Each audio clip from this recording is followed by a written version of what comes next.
Now we're rolling. Damage Plan MMA podcast. I'm Jason. As always, my co-host, Mr. Zack Partridge in the house. What up, dog? Yo. How you doing? That's a nice hat. Hey, you too. Dude, I like these hats.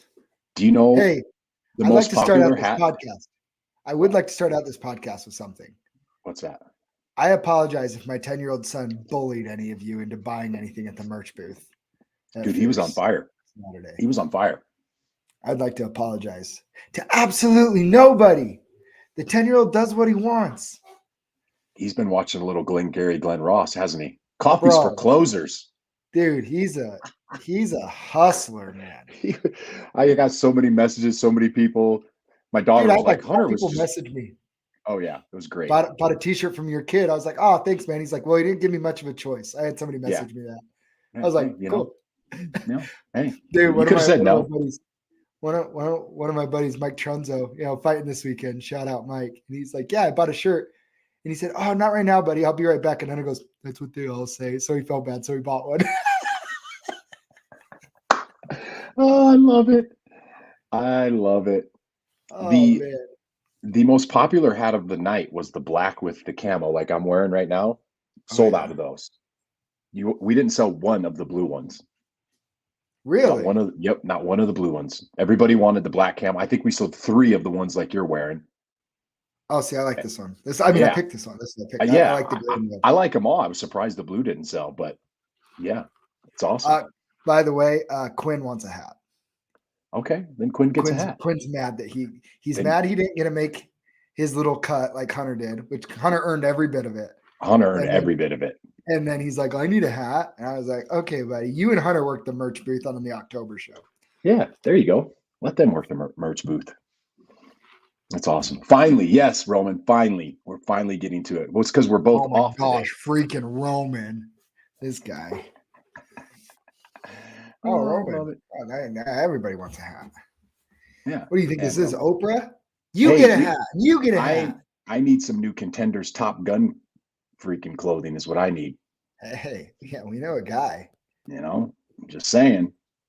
Hats can be distributed. Could be a little exchange. No big deal. All right, where are we going to start? Where are we going to start at? Do we going to talk about the card first, or you want to talk about the Jose Aldo stuff? Let's talk about Jose Aldo. Because we totally missed it. We talked about everything but that on the last episode that we did. So, yes. Ooh. Yes. Just send it to my house, dog. I gave a lot of thought about this. Jose Aldo, he might be my 5th all time for career. Who's first? Demetrius Johnson. Okay. Fighters, just like all-time fighters. Demetrius Johnson, GSP are 1A, 1B for me. They're 1 and 2, and it's interchangeable. I think that Demetrius was more dominant and was at the peak. I mean, he's phenomenal, right? Like, yeah, I think he's the best, most well-rounded mixed martial artist for the longest time. Maybe GSP, obviously, and then it gets into the steroids or not, right? Do you count them? Don't you? Whatever. I tend to think that like John Jones was probably beating mostly other people on steroids. So, like my favorite is like, well, John, cheated, and then I was thinking about it. I'm like, you know what? You telling me when him and Vitor fought, Vitor wasn't on some stuff? Yeah, exactly. He's still messing. I don't know. So, anyways, I have John 3, and then I have Anderson 4. I think I have Jose Aldo 5. I don't hate it. He was untouchable at featherweight for 10 years. And then he had a pretty good resurgence and a pretty good run at 135 too. I'm talking UFC. I am talking UFC. If you're going all MMA, I guess Fedor does have to be in there. His run, longevity wise, is probably nobody will ever do that again. I mean, so Fedor, but again too, he never fought in the UFC, and he's probably on everything forever. So I mean, I mean, yeah, Fedor's got to be. When I mean, when do I'm you talking start? UFC. Because this is what I put my thought into. I Yeah. was thinking of UFC, right? So UFC, I have Jose Aldo number 5. So let me ask you a question.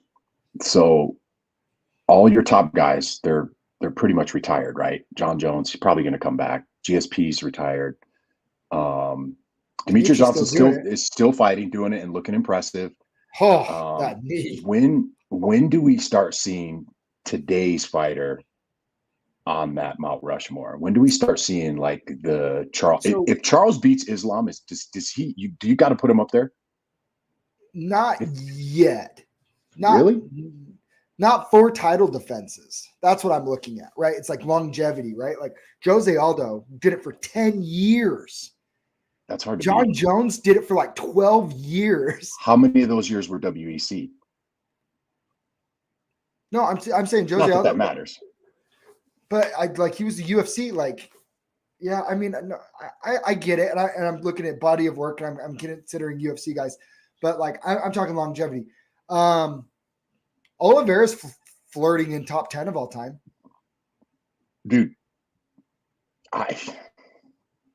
it's kind of hard to deny the run you have to look on. Because you have to look at everything, right? Like you have to look at Matt Hughes. You have to look at BJ Penn. Yeah, I know there's BJ. A lot of guys. Like like there's a lot of guys. Like I don't think Oliveira has surpassed a lot. Because I look at like title defenses too. Like the one knock on Khabib, in which I think he's great, and I don't knock him for retiring, but 3 title defenses don't get you GOAT status for me. I agree with that. Most dominant champion. Okay. But like GOAT status, I need title defenses.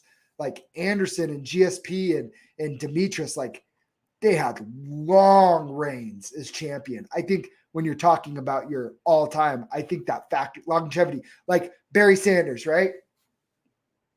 Barry Sanders. Yeah. I will argue with anybody, greatest running back of all time. The only knock on him, longevity. You know what? And the run that Oliveira's probably going to get put in a grave in November. The run that Oliveira's been on since 2018, he hasn't lost since the end of 2017. Yeah, but Oliveira is absolutely in the position to put himself in that conversation. If he beats Islam, in the last 2 years, he's beaten Ferguson, Chandler, Poirier, Gaethje, and if he beats Islam, that's pretty freaking impressive, dude. That's a who's who. Like, I'm just rambling. But it's not. But it's not what John Jones did too, because John Jones never had a lull in his career. That's true. In the cage. There's a difference. In the cage. Let's clarify that a little bit. In the cage. Yeah. So I am talking strictly like in cage performance, right? And yeah. So I don't know if he ever passes it, but like Oliveira could get in that conversation. Volkanovski could get in that conversation. I think Volk's close. He has him and Kamaru Usman probably have the best chance of because Volk's on a pretty good title reign himself right now. Yeah, Volk's on a tear. He's pretty close to being about stacking up his title reign with just about anybody. Beating Jose Aldo, beating Max Holloway 3 times. 3 times, who was considered one of the top pound for pound guys. So, I mean, and the last time, the way he beat him was just, it's like, and we're done. So, I mean, but yeah, I have Aldo 5. I think he's great. The more I think about it, Max probably never passed him in my eyes as the featherweight GOAT. Yeah, but I think Volk, if he hasn't already, will. But Aldo's great. Dude, that was special watching his last fight. I mean, it was a crappy fight. But we were in the building for his last fight. But we were in the building. Cool. The energy was electric. He got the biggest pop of the night. That was crazy. Yeah. That was crazy. Yeah. Yeah. Good old Jose Aldo. How about Shane Burgos and Marlon Moraes? Why are they doing my guy Marlon like that? You don't Moving think up he to stands 145 now. Oh, I hate it. Oh, well, how about the PFL? That's a good signing. I like those signings. I don't hate it. I don't hate them. I think it's a good matchup too. Let's go. So you think Burgos do you think he turns his lights out? Yeah. I think Marlon was just so good for so long that, dude, Henry Cejudo broke that man mentally. Yeah. He just hasn't been the same. Since that fight. He hasn't been the same since and it's that not fight. a physical thing. I think it's mental, and it's pretty hard. Yeah. Are you jumping on the Bo Nickel train tonight at minus 3,000 to 1 odds? It's a lock, bro. There's not very many locks in MMA, but it's a lock. I am telling you right now, I fully believe this. Bo Nickel beats everybody that's not in the top 10 in the middleweight division in the UFC. He beats all. He might even beat some top 10 guys. No, that's what I'm saying. But I'm saying like he beats all of those guys, and it's not even a question for me. Yeah. Like Derek Brunson, get out of here. Bo smashes him. Do you think he gets signed tonight? Yeah. You think he dominates and gets signed? Ready? I do. I think Bo Nickel would beat Israel Adesanya tomorrow. Really? Yeah. Wow. Is he going to make it past Pereira? I don't know. I keep going back and forth on that. I kind of do too, man. I'm like, yeah, I keep going back and forth. I don't want to underestimate Izzy. It'd be pretty. I think you'd be pretty foolish to not think it's going to be a good fight. Yeah. The thing that I do think this too. I think it could get boring. Yeah, I'm not expecting a highlight reel. I could actually see a point fight and people being very underwhelmed. Bo's fighting a good guy today. It won't matter. He is fighting a good guy. It ain't gonna matter. He is fighting a good guy, but can that good guy stop one of the best collegiate wrestlers? I don't think so. Bo by smish. Find out. Should we break down our Fierce Fighting Championship card from this last weekend? What a freaking night, man. What a night. That was about as fun as I've had at a card. You know what was super cool? If you haven't watched the pay-per-view yet, we got to do a little 10-minute little thing before the fight started, interview, and then a 10-minute, like a little 5-minute recap. It was so cool, man. Well, we were kind of thrown on the spot, so there was a lot of repetitive stuff in it because we didn't know we were supposed to be doing it. And they told us 10 minutes, and we ended up going like 15 minutes. I could talk forever, man. I bet one monster tier 20 on the odds any day. On Bo Nickel? Take that free monster, Jason. I'll take the free white monster. I'll take it. Why not? Oh, Roman's been commenting on mine. Oh, yeah, you got to comment on mine, Roman. So he said Amanda Nunes. She's not in it before me yet. I mean, she's right there, but I'll put Jose ahead of her. DC, he's right outside of it too. McGregor, no title defenses. No, he doesn't get to be in there. God, there's so many guys. Yeah, so I'm just saying that McGregor absolutely not in my top 10. Are we going to have to start? DC and Amanda might be like 6, 7, 8 in that range. Are we going to have to start doing it by like era? Like, hey, this Jose Aldo during this time from this time was he was the GOAT, and then Charles Oliveira is the freaking or Volk is the GOAT now. I don't know. It's hard to say. Anyways, let's break down these fights, man. They were freaking fun. All right, first fight of the night. We had your boy, your teammate, Guillermo Rodriguez against Tony Garcia. Fun little scrappy fight to start off the night. Was that a third round submission? Yeah, third round rear naked choke. Tony can wrestle. Tony can wrestle. Yeah, he was a lot of fun. I like that. I like that kid a lot. Tony. Guillermo, he's nice, respectful. Yeah, Guillermo didn't do too bad either for his debut. He looked pretty good as well. G cracked Tony. Tony didn't want to stand with him after he got cracked. It was a fun fight. Next fight of the night, the number one ticket seller for the event, Andrew Boquette and Caden Bentley. before we talk about the fight, I just got to say, so Andrew calls me last night and says, "Hey man, I don't mean to bother you. I just want to tell you, was your dad working security at the walkouts?" I'm like, "Yeah, it was my dad." He's like, "Dude, I just had to tell you, he was so nice to my family," because I guess all of his family and students were sitting there, and he took a picture with with Andrew's mom. He's like, "Oh man, your dad was just so cool." I guess he was hugging everybody, and he started to walk back, and my dad had to tap him on the shoulder and say, "Hey, you better go hug your mom." Can't be missing mom, man. Yeah, we love your dad at the events. But yeah, Andrew Boquette, Caden Bentley, Boquette, just too much size, too much strength. Yeah, Caden just really didn't have an answer for it. I feel bad. Like, so Caden Bentley, his last fight. So for people to say, "Oh, there's a size discrepancy," we can only do what we go off what information we had. And I like Caden. I really do. He's a nice kid. He's super respectful. He missed weight his last fight at 205. And so I said, "All right, dog, let's get you at heavyweight."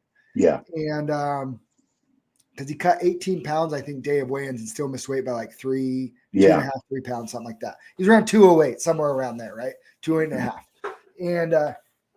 And he's like, "Okay, I'll be ready." And so when I offered him this fight, I was like, "Just so you know, like, Andrew's been training a long time, Taekwondo background, teaches a Taekwondo school, trains at Jeremy Horn's gym. This could be a tough fight. He is coming off a long layoff, but yeah, I think, Andrew's going to be ready. It's going to be a tough fight for you."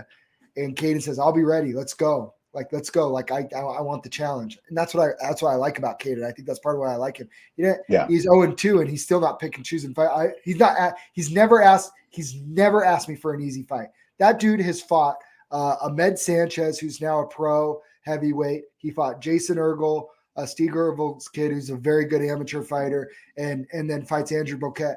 He's never asked for anything. He just, he just shows up and he fights. He shows up every time, and he gives it his all. He never quits. Yeah. And but he only weighed in at 208 this time. And I'm like, crazy. "Bro, you're a 205er now. Like, he put in the work for the camp. Yeah. Be a 205." So I'm like, "Okay, get you a good 205 fight now. Like, come on, dog. Like, let's go." So I'm proud of Caden. I like the kid a lot, but Andrew looked really impressive. Look good. I think, and Andrew's, he's I wouldn't say like cocky, but he's very confident in his skill set. Oh yeah. He had a lot to say on the podcast. And believes in his abilities a lot. And he asked for, so, I mean, I believe his next fight is going to be for an amateur title or a pro debut. But that's between him and his coaches or whatever. But, you know what one of my sneaky best moments of the night was? Yes. What's that? You know what? Andrew walking out to Backstreet Boys. Oh, that was great. It felt like a concert in there for a second. It was awesome. Do you know that there was two people? There was another fighter that was going to request that song. He ended up switching it to something else. He's like, "I'm going to say Backstreet Boys." And I'm like, we're going to have two guys just randomly pick Backstreet Boys. That was awesome, man. That was awesome. Hey, he looked good. I got a big hug from him in the cage afterwards. May have got a little sweat and blood on me. It's all right. Oh, and then shout out to Caden Bentley. What does he do? Doesn't hang his head, doesn't do anything. Hurries, showers, gets changed, goes down to Provo to watch his little brother play BYU, who's on the BYU football team, and was at the BYU football game later that night. Yeah, that's awesome. Like, Caden's cool. Awesome. Andrew's cool. Both those amateur fights were a lot of fun. And we went 125 to heavyweights for amateurs. Yeah. And we continued with the heavyweights with Zeke Latu making his pro debut against super tough Troy Fox. Man, that fight had some ups and downs in it. Hey. It looked like Zeke was going to just walk away with a quick KO, and then he gets caught with a shot. And it's funny because I asked him afterwards, I said, "How hurt were you by that punch?" And he's like, "I wasn't hurt." And I get a message last night, and he's like, "Yeah, I rewatched it. I was pretty hurt." Well, so I'm going to push back on everybody else. Do you guys know how many messages I got about, "You trying to get this guy killed? You're doing this, you're doing that." Talking crap on Troy Fox and it, because especially in MMA by now, you should know better. Looks can be deceiving. Yeah. at heavyweight, anything can happen. He hurt Zeke. He wobbled him. Hurt him. To the point that I asked him, I'm like, why didn't you follow up with punches when you had him hurt? And he goes, I thought he was messing with me, man. Initially, it did kind of look like that because he kind of stepped. It was so surprising. Yeah. But, when Zeke hit him with shots, he kind of covered up and he bit down on his mouthpiece and he started swinging back. And then he almost caught Zeke in an armbar. Yeah, Zeke said that was pretty tight too. But I mean, man, my point is, looks can be deceiving. You never know. And just because somebody looks like they're, the baddest dude on the planet or whatever, and Zeke's a bad man, I'm not trying to say that he's not. Dude, just because Troy didn't come in with, abs and everything else, dude came to fight, and I like it, dude. And you could see at the end of the fight, he tried to bite down on his mouthpiece and swing back again. He did. He just didn't have it in him. He just didn't. So, and he was getting hit with some bombs. He never got knocked out. No. Like his body just kind of shut off a little bit, like said, okay, enough. Yeah. But he never got like knocked out. Dude, Troy Fox came to fight, and everybody just thought I was like, even got me thinking, I'm like, man, did I skip a fair matchup? But dude, it was a good fight. It was fun. Yeah, and Troy Fox is definitely, dude, that dude is welcome back at Fierce Fighting Championship absolutely anytime, because he was nothing but classy after. He was happy. He was grateful.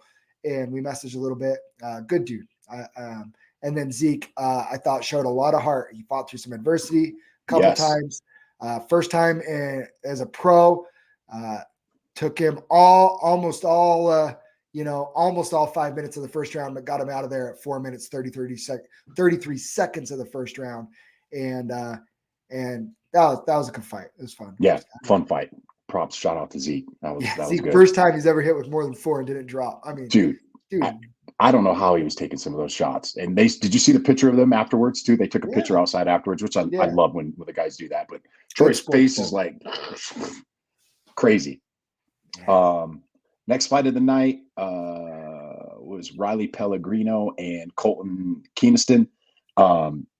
Little smack talk on the podcast not from Colton, but Andrew, thought he said how he thought the fight was going to go. Riley came in and he made quick work. First round, 29 seconds into the first round, he got the TKO victory.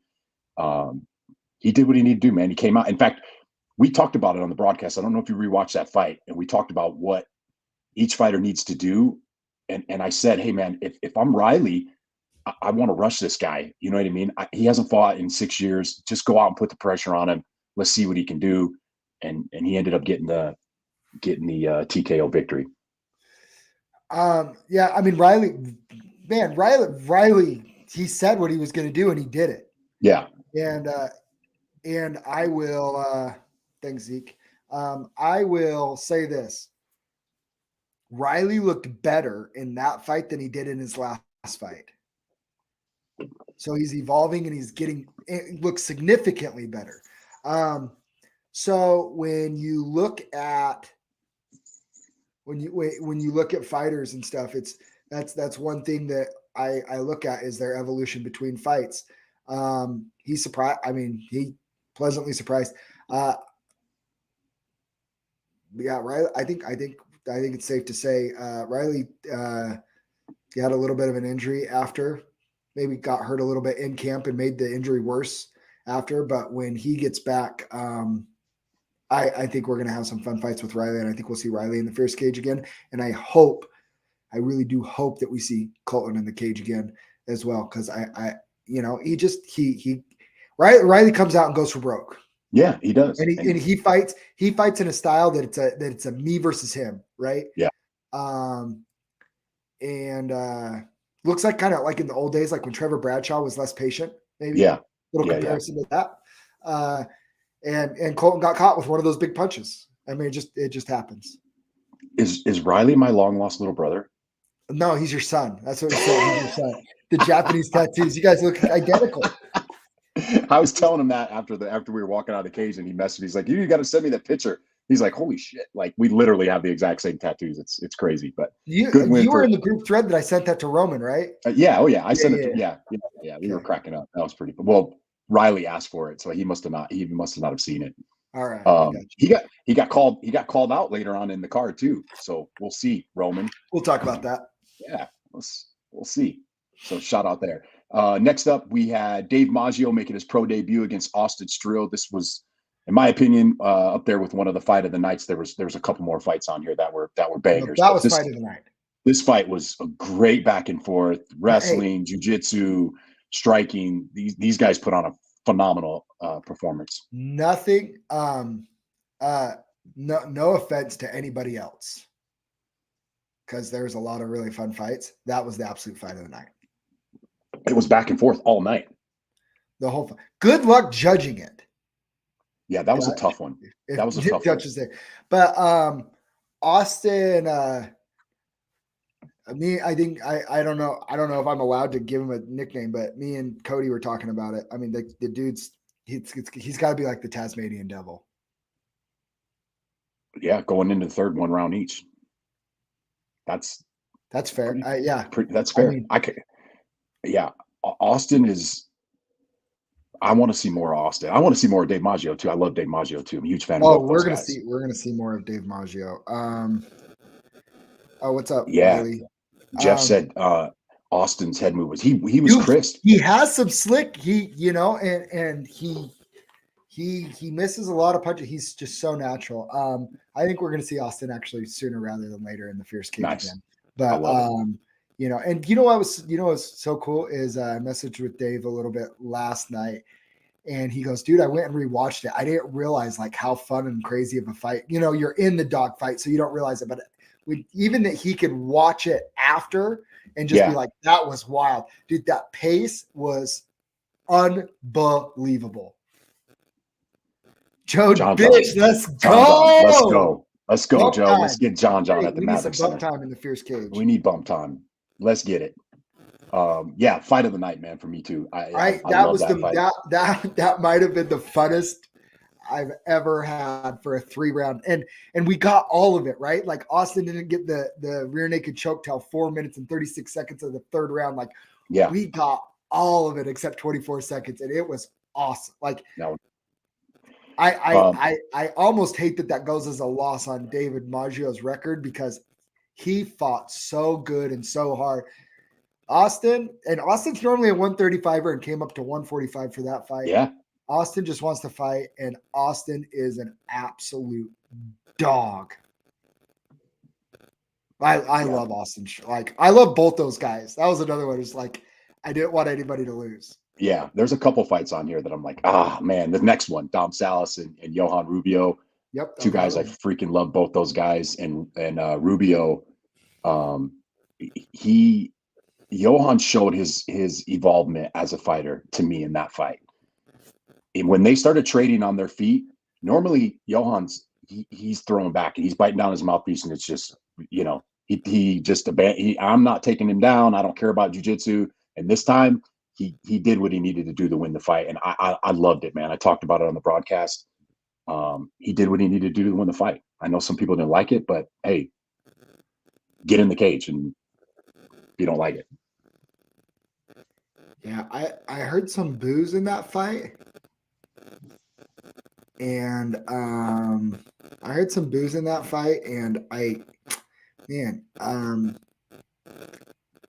Johan fought super smart. I mean, dude, he traded with him too. There was opportunities. Yeah. Here's the tough thing.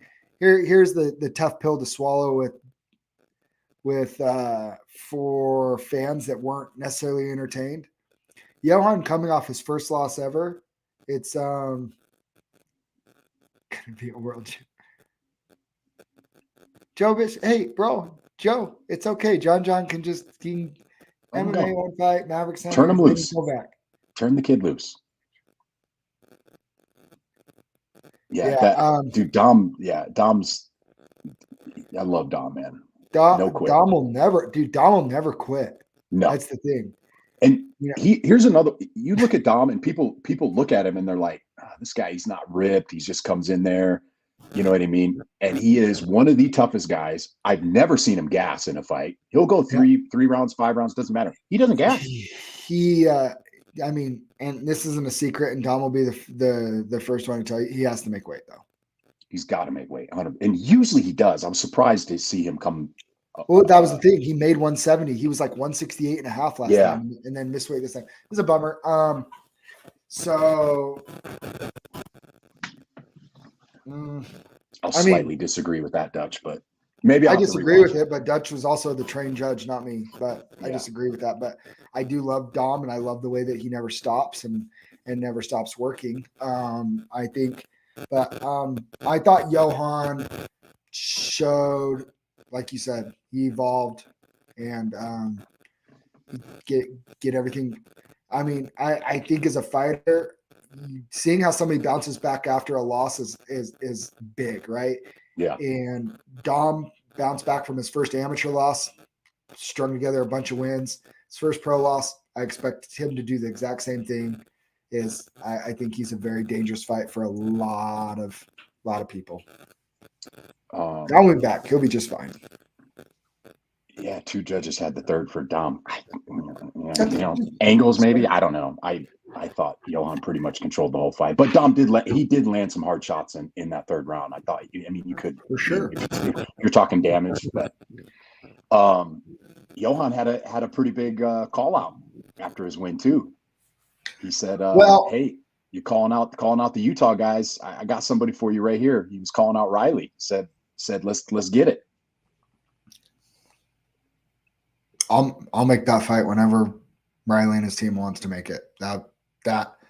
That's fun. I mean, that is. I love it. I love it. So I think Riley's watching. So Riley, whenever you're ready, just let us know. Little bad blood. Riley does he did the little video on Instagram, which was pretty awesome. I got to give him credit. That was pretty awesome. Dude, it's fun. I don't hate it. No, I don't hate it. No, I don't hate it at all. He's following little David Balea, dude, talk some smack and then come up and be willing to fight. Yeah, and hell yeah. It's all good. You can say whatever you want if you're coming up to willing to fight, I think. So Yep. And I don't think Riley ever crossed the line. So I'd like to see Riley and Johan throw down. Next up, we had Zack Cavender and Randy McCarty. Zack Cavender, in my opinion, he looked good, man. That year off and training down in Vegas, I think did him some good. I thought we saw an improved Cavender in that fight. I think one thing that I saw. Let's go. That'll be pretty fun. That would be pretty fun. We should do it.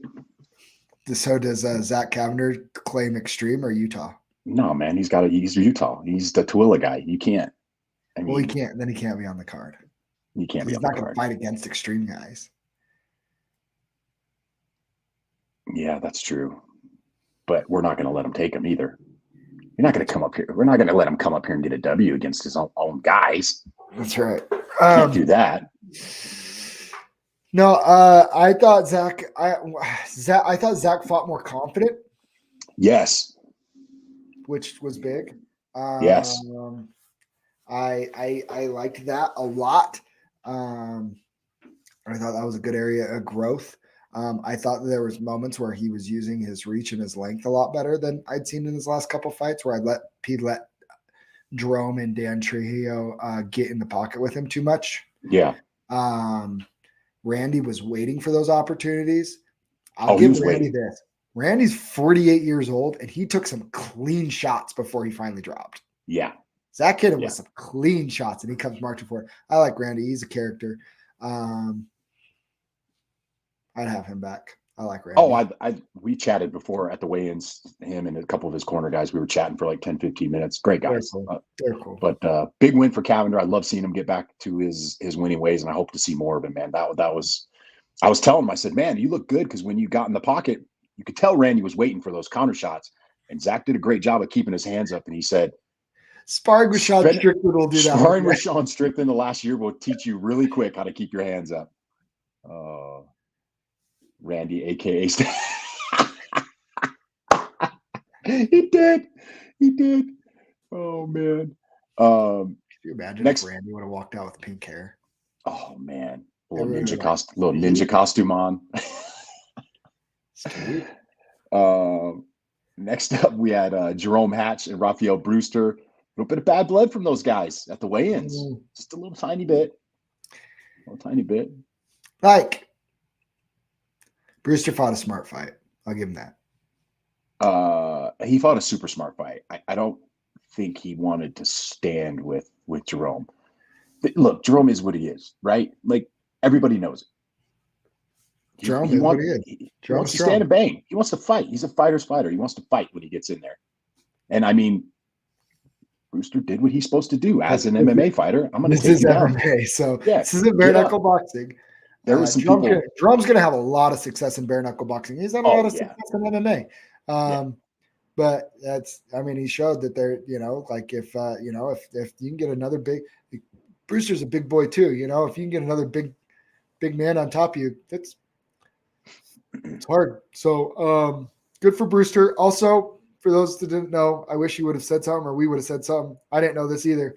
Offered Brewster another fight potentially, and talked to his manager. He gets deployed in like 5 days. He's active military lifer. Like, I wanted super to see cool. that fight. Super cool. To see that fight. Yeah. You don't even know if I do. No, I don't even think you know what fight I offered. You probably didn't know. I know who I thought I wanted to see him fight next, but that fight's not happening. Yeah, I wish it would have, but yeah, I get why it couldn't. But next up, on our co-main event, Joel Harrell, Warren Weingardner. I just got to apologize. I maybe was a little unprofessional towards the end of that fight on the broadcast. So if anybody heard it, I apologize. I didn't mean to come across that way. It is super hard calling the fight for not only one of your coaches, but one of your good friends. It's hard to, I thought I stayed pretty neutral the whole fight, but obviously at the end, when you see your friend winning the championship, it's tough. So I apologize if I offended anybody. Joel faced a little adversity in this round. I don't think anybody thought Warren was going to walk forward and stand with Joel for most of that first round and drop him and sat him on his butt. That's not entirely true. I believed that Warren would walk forward. I just thought he would pay for it more than he did early on, and he caught Joel.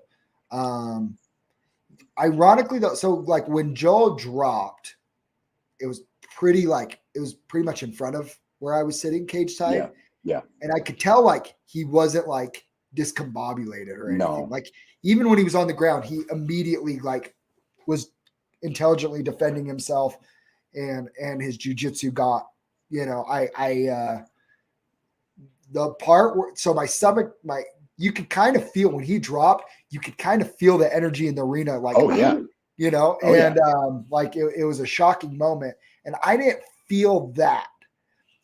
I felt my stomach stink, or not my stomach sink, but like the anxiety of like, oh, this might be over. Yeah. Which I get in every fight. When it's about to happen, you feel it about to happen, and it builds, right? Yeah. When Warren jumped that guillotine, it's like, oh no, because like he's only jumping it if he's got it, right? Like that's what I'm assuming. And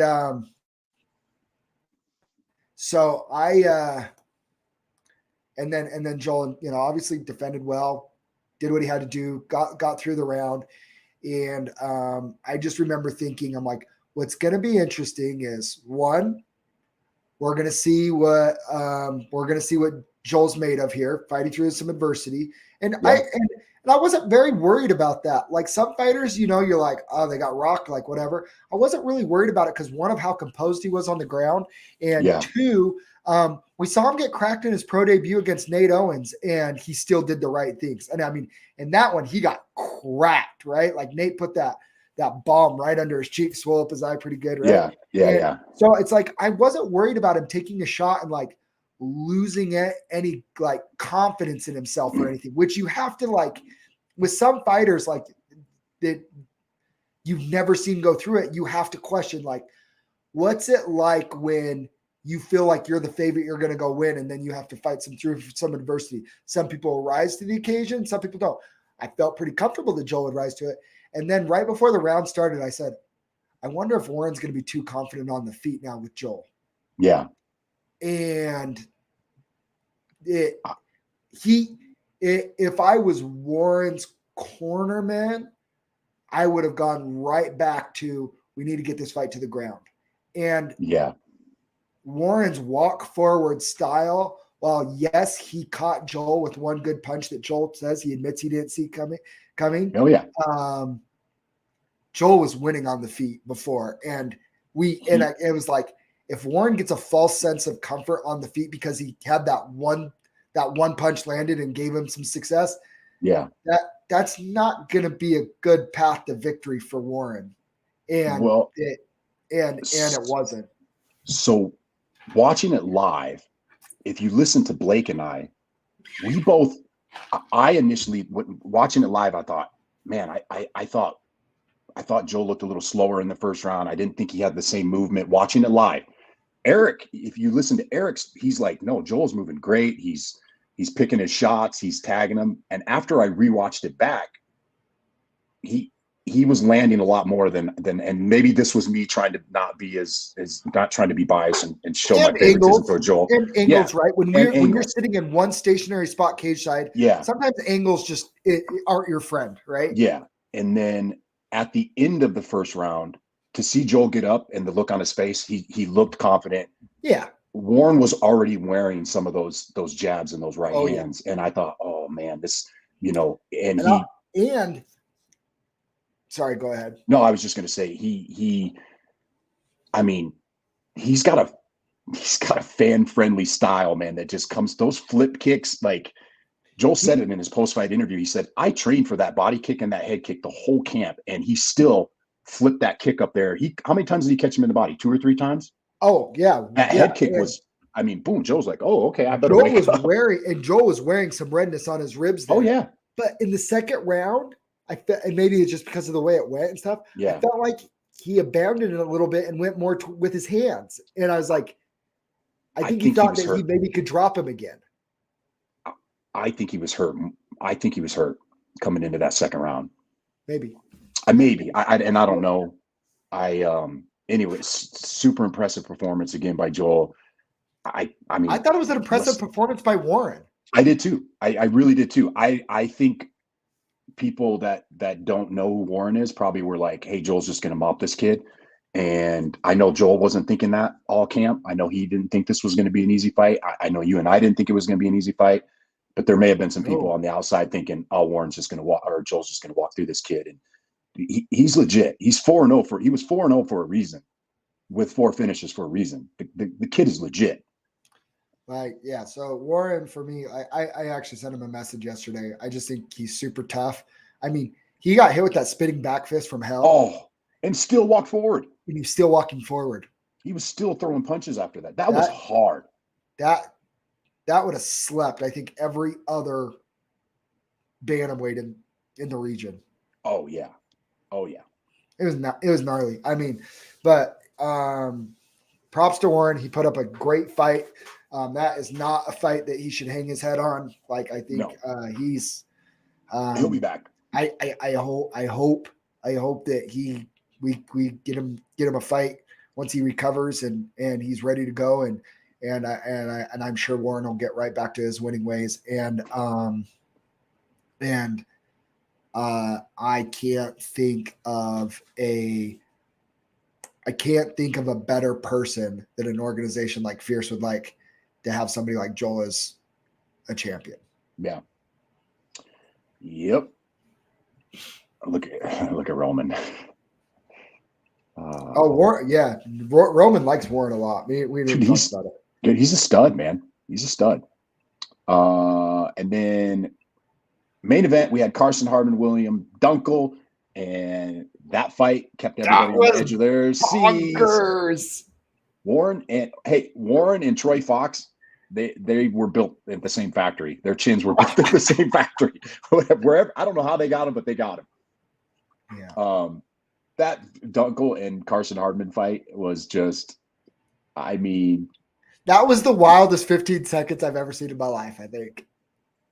I'm pretty safe. It's pretty safe to say, and I think Carson, if he's listening, would agree with this. He was out. Like he was out. He was out. And he said it too. I heard him saying to Dunkel in the cage, like, dude, I was out. Like, and I think he was out twice. I think he was out twice too. And he I think he was out, woke up, got knocked out again, woke up, grabbed a heel hook, started rolling. That's Carson Hardman though, right? Like, isn't that Carson Hardman? Like, we've seen him. I've seen Carson. Here's the thing. Here's the thing with Carson. I'm gonna pull it up real quick because I gotta look at these fights. And it's very much it's very much who he is. Yes, Jack. Sure was. Sure was. Carson, here's the reality. You have to kill him. Oh yeah. He goes in there and it's me or you, and and you have to kill him. I look at the guys that beat him, and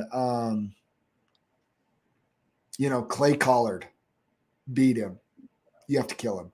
Brian Thomas beat him. I mean, put a good fight on him.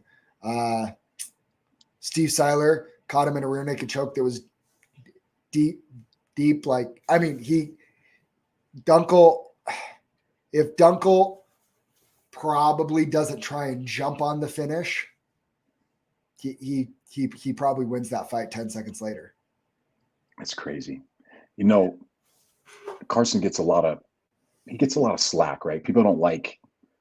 They think it's talked about it with one of my best friend at the gym. He's like, I'm not a fan. I was like, why? And he goes, he's 100% authentic in himself, and he doesn't care if you like him or not. He's himself, and I love and respect that about him.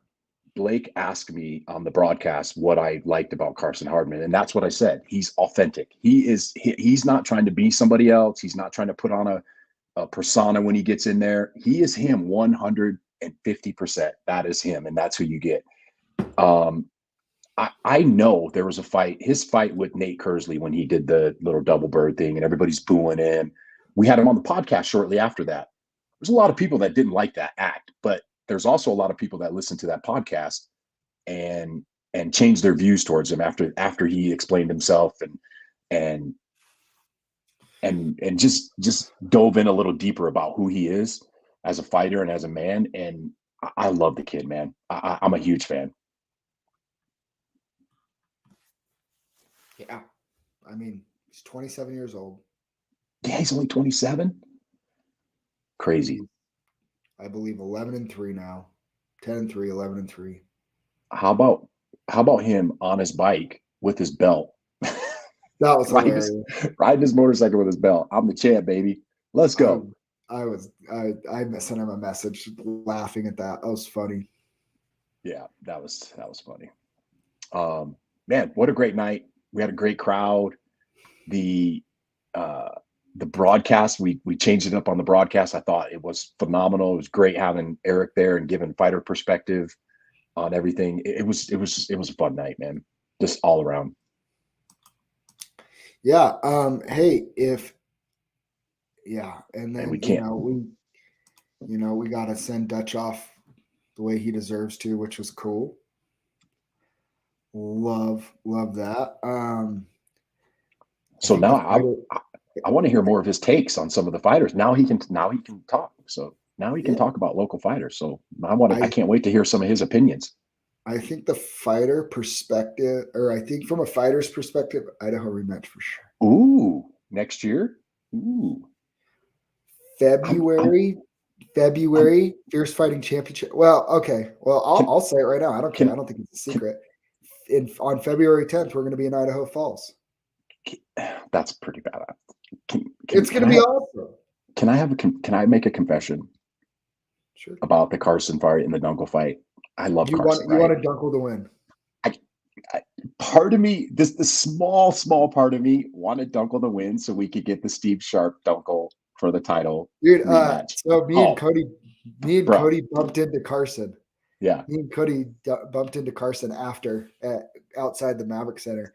And Carson said, "What would you have done if Dunkel was your champion?" I said, Steve Sharp was coming out of retirement and was going to fight him for the belt. And Carson goes, no, he wasn't. And Cody was off and didn't hear it. And I said, hey, Cody, what would have happened if Carson would have, if Dunkel would have actually won that fight? He goes, Steve Sharp's coming out of retirement, 100%. He 150% would have came out. I haven't talked to him, but if you listen to the broadcast or the pay-per-view, you know why. I'm happy that Carson won, but I am happy that Carson won that fight.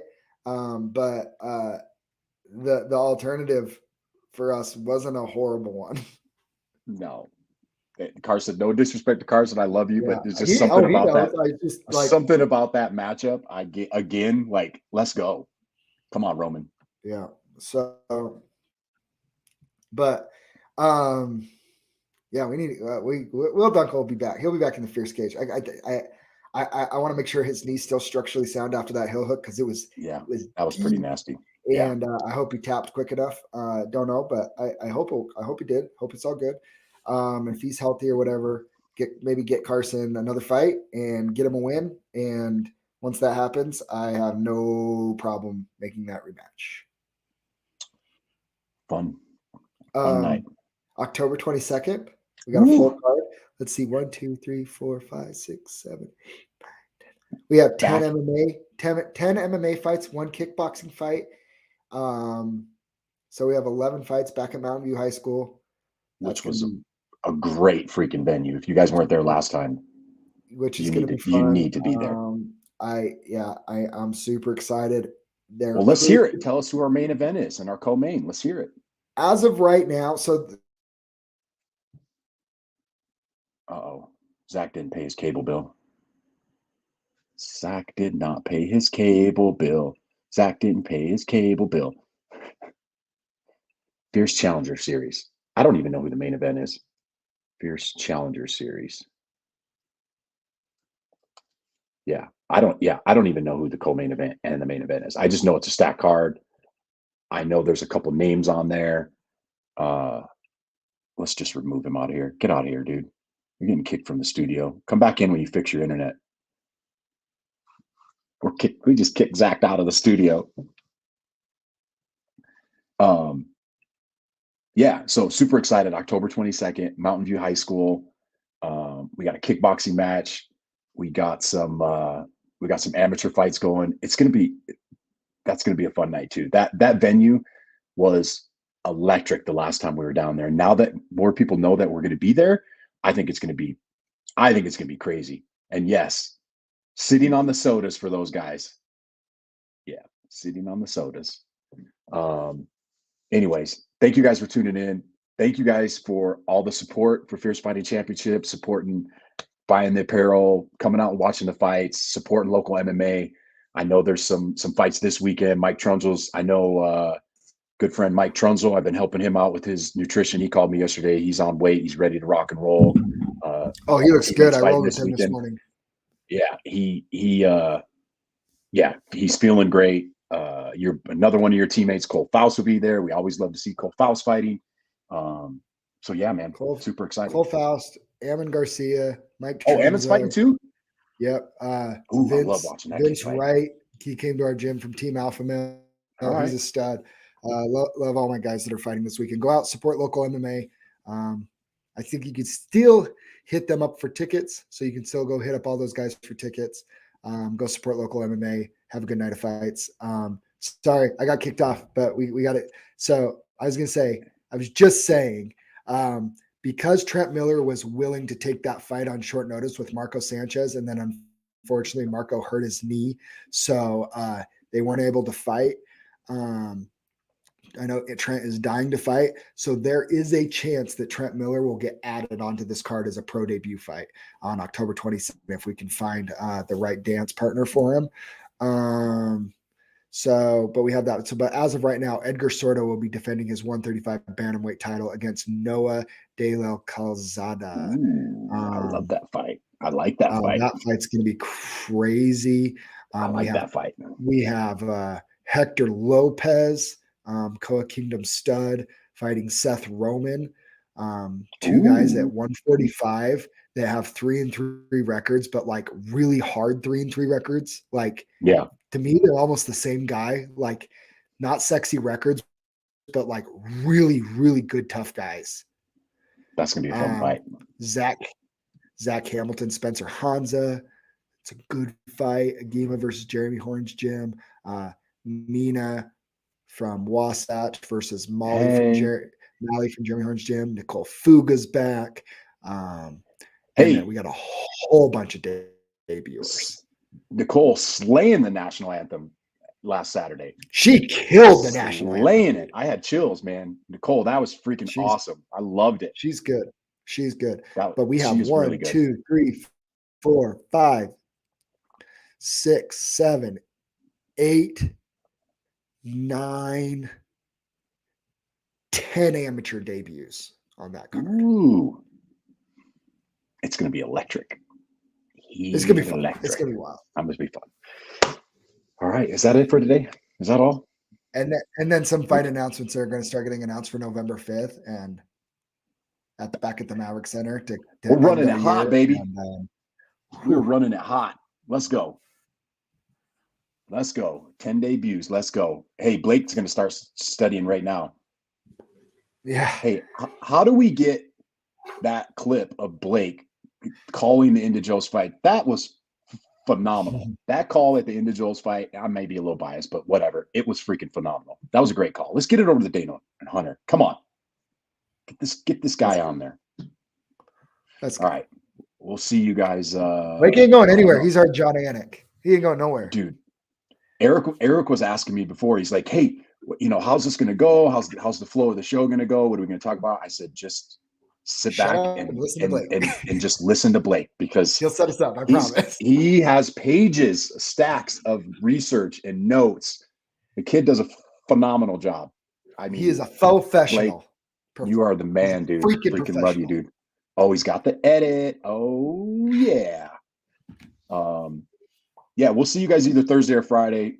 We got to figure out what our schedules are. Zach and I work together now, and it's kind of crazy. We have big boy jobs. See? First time I've had a work schedule in 13 years. Yeah. Oh, yeah. If he wants another commentating job, I might go, ooh, you hear that, Blake? Roman, you stop stealing my John Anik. You're not stealing them unless it's for the UFC. We ain't coming down there to Tough Enough and doing none of that crap. Screw that. Sorry, Blake. I'm not having you go down there to do Tough Enough. But UFC, we can let you slide. All right, we'll see you guys through the ends of the week. We'll break down this card for this weekend. Thank you guys for all the support. Love you guys. We out.